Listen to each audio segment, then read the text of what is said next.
Hello, my name is Matthew Guidry, and this is my presentation on my research topic. The topic I picked is trauma and the effects on the brain.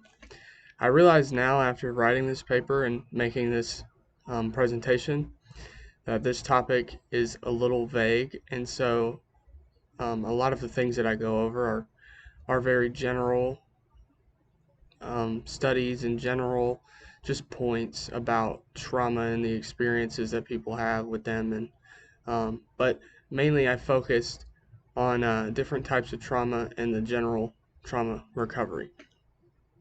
So the definition for trauma that I used is disturbing events or emotional response to a terrible event. The definition I like more to kind of reword it into a better way to fit this paper, fit this class, is to kind of combine those definitions and say emotion, like an emotional response to a crisis event. The way that people talk about trauma not only shows how far along they are in the coping process, but also how serious they take their situation. So I personally have experienced a lot of people that have gone through things in their life that you would consider a traumatic event, but they tend to joke about it, or they don't really want to talk about it when it's brought up. And even if it's months or years down the line since that event, you can just tell that they haven't tried to cope with that, or they haven't tried to um, reconstruct the way that they view that event and try to grow from it. They're still stuck at what you would say is like the beginning, basically, although a lot of time has passed. I've got a quote here that I used in the paper from the National Council for Mental Well-Being, which says that 70% of adults in the U.S. have experienced some type of traumatic event at least once in their lives. So that makes that number 223.4 million people.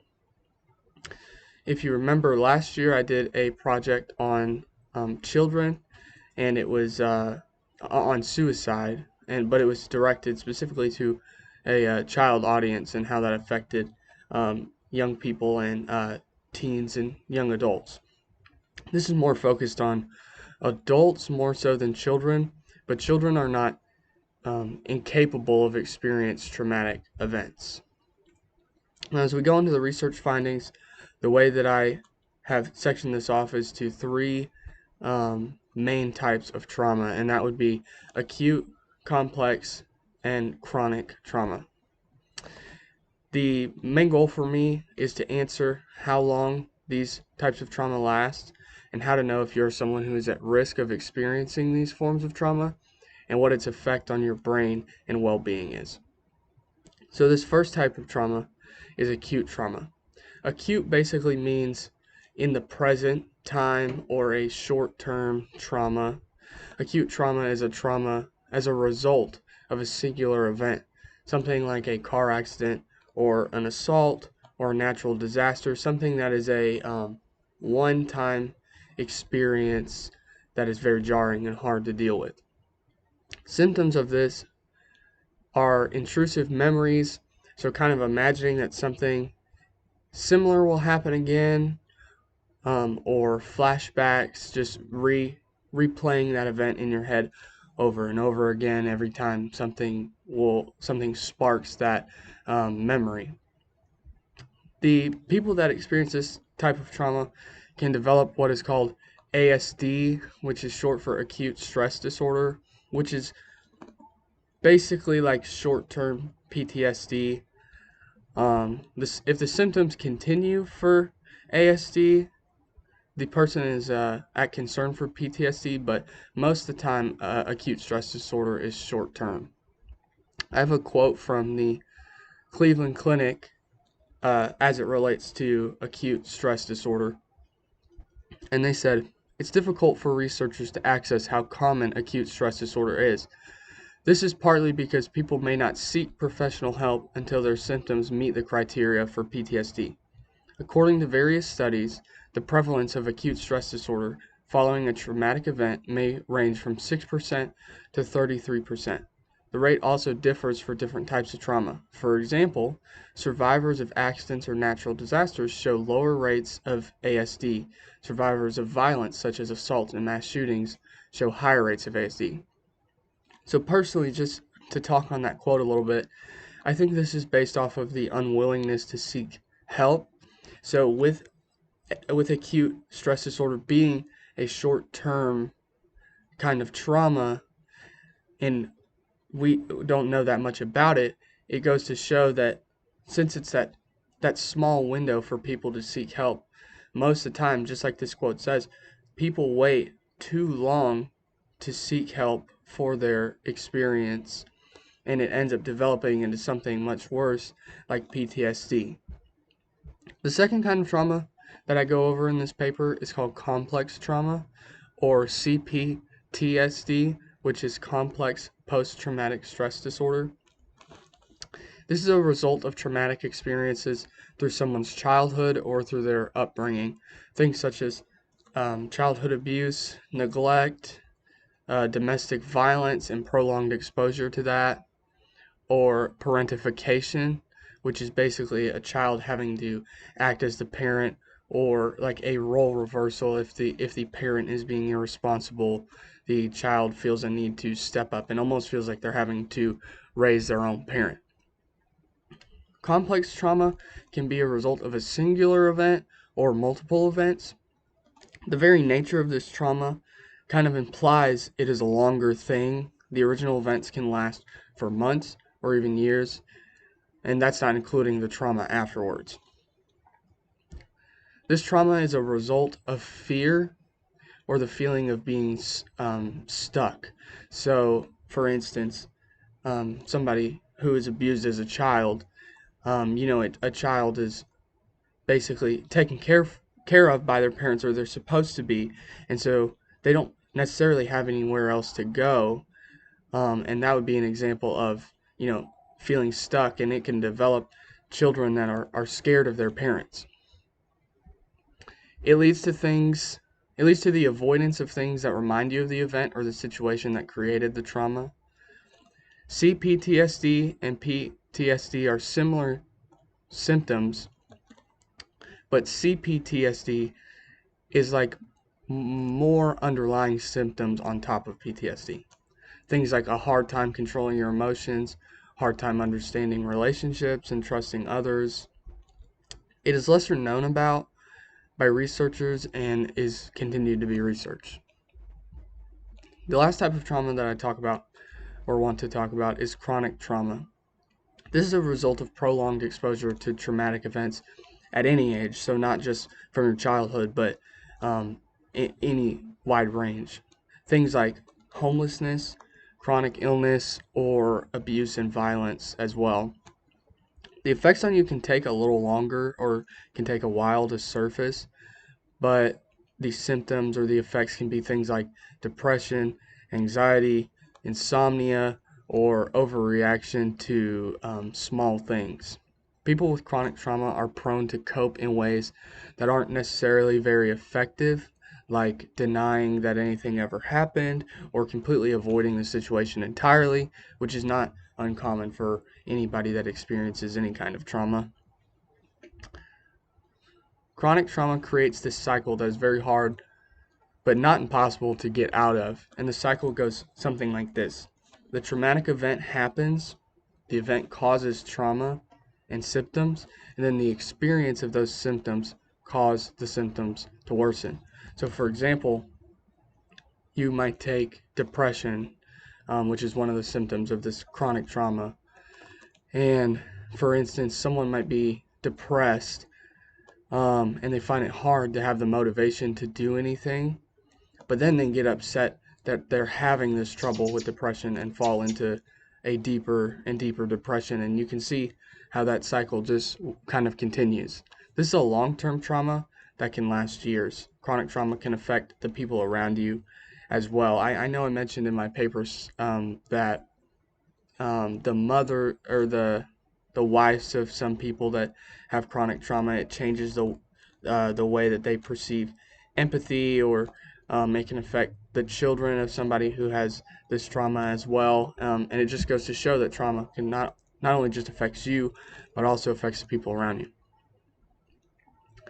So for the next part of my presentation, I want to talk about the integration plan. And since I went for a more vague topic, I have just gone through 3 general steps to recovery when it relates to trauma or experience traumatic events. The purpose of understanding how trauma affects you is to learn how to grow from the experience. This does not devalue the traumatic experience, but it reevaluates the person's experience to use that experience to help others. These following steps, have to be sequential. So the order that I will go through them is the order that you will have to go through them if you are actively trying to recover. The first step is safety. Most likely the hardest step to take is the first step. And the first step, trauma rewires the brain to feel unsafe in similar situations as the traumatic event. So that is the hardest part about trying to create safety, is that your natural inclination now after this event is that anything similar to this event is a red flag, or our fight or flight kind of kicks in and we want to just avoid it. But a crucial part in the first part of recovery is to create safety. To do this, you need to create an environment that you can talk about your experiences without reliving the experience. It's about understanding and being comfortable thinking and talking about it, not making yourself necessarily go through it again. The second step is remembrance. A key part of this step is grief. So that kind of goes hand in hand, remembrance and grief. To remember is to recall something that you might have experienced in the past, or something that you know, that you've learned in the past. And to grieve is to respond negatively to those memories. So a negative response, what I mean by that would be something like sorrow or anger. Just thinking about these things brings that kind of emotion out. This stage asks that you would confront those memories from a safe perspective to reconstruct the way that you perceive those memories. Once again, this is really important to stress. It is not about reliving the memories. It's about addressing the situation. So we're not trying to put you back in the same situation so that you can experience that event again. It is about remembering the event once you're in a safe environment, remembering the event from the perspective of learning from it and growing.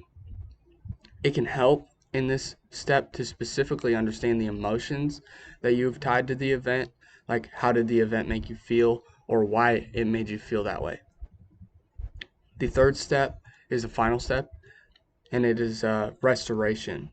The worldview of this is to focus on yourself and self-care, which is a good thing. You should focus on yourself. But I will get into with the biblical principles that we also need to focus on God. The goal of this step and the whole process is to be able to return to a sense of normalcy. So you will have to reconstruct your views of the past events, kind of similar to remembrance. The events do not define who you are. That is a big hurdle to get over with this step, is that many people struggle with feeling like they are nothing more than their trauma, but the goal is to understand that the trauma does not define who you are.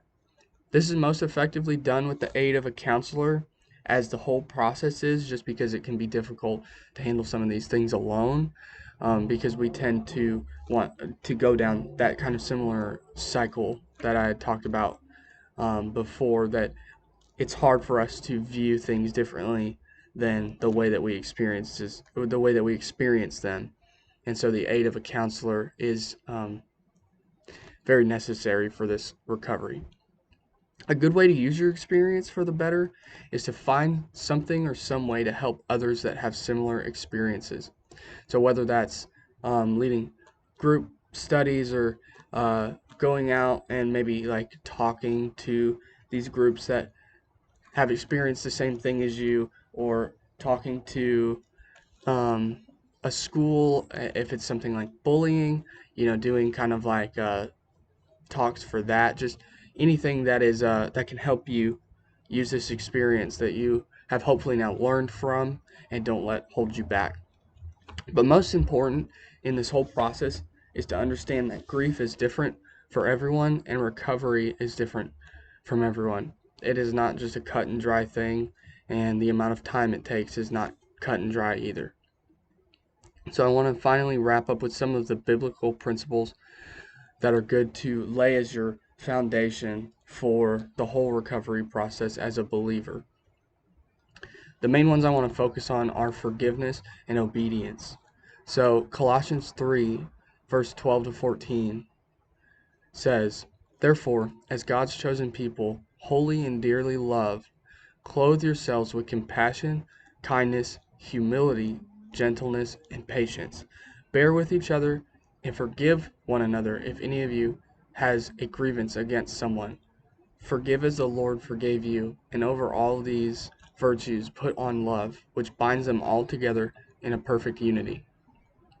So this verse, this is what I would use for an example of forgiveness. This is our example of how to go about our relationship with others and those that have harmed us.